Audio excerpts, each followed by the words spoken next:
Chapter 120 में हमने देखा कि आ गया था और उसने अपने बहन को और बाकी जो स्टूडेंट बचे हुए थे उनको बचा लिया। अब हम देखेंगे चैप्टर 121 में क्या हुआ।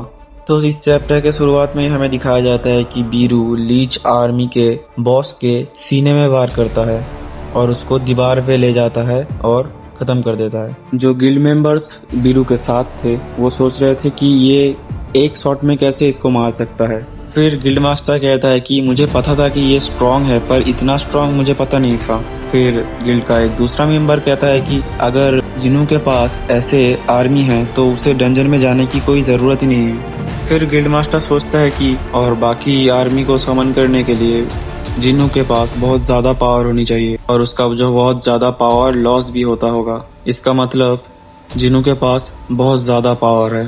फिर गिल्ड का बाकी मेंबर कहता है कि गिल्ड मास्टर हमें जिन्नू के साथ अपना स्क्वाड बना लेना चाहिए। सीन शिफ्ट होता है और हमें दिखाया जाता है स्कूल का सीन जहाँ बहुत सारे छतरी लेके और एम्बुलेंस का कार खड़ा हुआ था। हमें दिखाया जाता है उन स्टूडेंट्स के पेरेंट्स को जो इधर आए थे अपने बच्चे की खोज में। और फिर दिखाया जाता है हमें रेस्क्यू टीम जो देख रहे हैं कि स्कूल में और कोई बच्चे हैं या नहीं। सीन शिफ्ट होता है एक गाड़ी की तरफ और उस गाड़ी के अंदर था चेयरमैन और जिन्नू।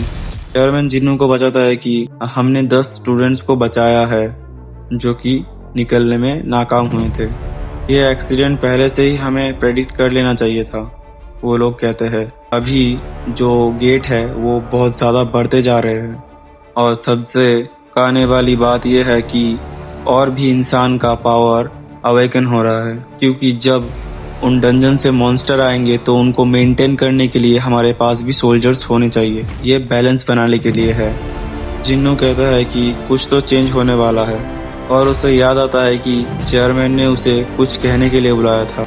फिर चेयरमैन कहता है कि जापान, यूएसए, चाइना, रसिया और बहुत सारे कंट्री से उसके लिए बहुत सारे रिक्वेस्ट आए हैं। और चेयरमैन ये भी कहता है कि कुछ तो तुम्हारे साथ अनऑफिशियली मीट कर भी चुके होंगे। फिर चेयरमैन ये कहता है कि हंटर एसोसिएशन के पास कोई भी ऐसी पावर नहीं है कि ये इन लोगों को रोक सके। हम सिर्फ तुम्हारा पर्सनल डिटेल्स हाइड कर सकते हैं। फिर चेयरमैन कहता है कि तुम्हारे पास ही डिसीजन लेने का हक है, ये क्या तुम रहोगे या नहीं। पर यह भी कहता है कि अगर तुम चले जाओगे तो हमारे लिए ये बहुत ही नुकसानदायक हो सकता है। फिर चेयरमैन कहता है कि जिन्नू हम आ चुके हैं उस हॉस्पिटल में जहां तुम्हारी बहन है। फिर एक और बार चेयरमैन जिन्नू को बुलाता है कार से और फिर उसे कहता है कि हम हमारे पावर से जो हो सकता है हम तुम्हें देंगे, तो क्या तुम इस कोरिया में ही रहोगे। फिर चेयरमैन अपने मन में ही सोचता है कि जिन्नू को लेके हमारे पास 10 एस रैंक हंटर्स थे पर हम लोगों ने 3 खो चुके हैं। फिर चेयरमैन कहता है कि उनमें से 2 मर गए थे और एक अमेरिका चला गया था। फिर एक और बात चेयरमैन कहता है कि जिन्नू तुम हमें बताना तुम्हें क्या चाहिए।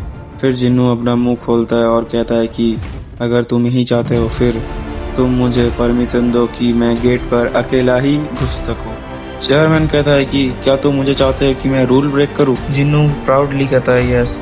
फिर चेयरमैन समझाता है कि ये जो रूल है वो हंटर्स को बचाने के लिए बनाया गया था ताकि हंटर्स मिनिमम रिस्क के साथ डंजन के अंदर जा सके और अपनी लाइफ को बचा सके।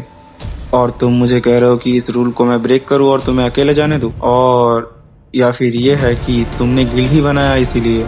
फिर जिन्नू कहता है कि क्या ये रिक्वेस्ट पूरा करना तुम्हारे लिए मुश्किल होगा। फिर चेयरमैन अपने मन में ही सोचता है कि 1 मैन आर्मी और कहता है कि नहीं ये मुश्किल तो नहीं है, हम कर सकते हैं। फिर सीन शिफ्ट होता है, हमें दिखाया जाता है एक मॉडल जिसका नाम है सो ह्यूम और जिन्नो जिसे नोना करके पुकार रही थी। फिर वो डिसाइड करते हैं मिलने के लिए और जिन्नू पूछता है कि ये वही 3rd पर्सन है जिसको तुमने बुलाया था हमारे मेंबर होने के लिए। और वो मॉडल भी जिन्नू को देख के बहुत ही सरप्राइज हो जाती है कि वो जिन्नू के सामने खड़ा हुआ है। फिर जिन्नू को बताया जाता है कि ये लड़की ए रैंक हंटर है और जिन्नू सोचता है कि जिन्नो तो डी रैंक हंटर है पर ये ए रैंक ये कैसे हो सकता है। फिर जिन्नू उस लड़की को कहता है कि हमारे लिए बहुत ही ज्यादा मुश्किल होगा और बहुत सारे न्यूज़पेपर आएंगे, आर्टिकल लिखा जाएगा, तुम्हें कोई प्रॉब्लम तो नहीं है। लड़की कहते है कि नहीं, जिन स्वांग के पास होने से तो अच्छा ही होगा।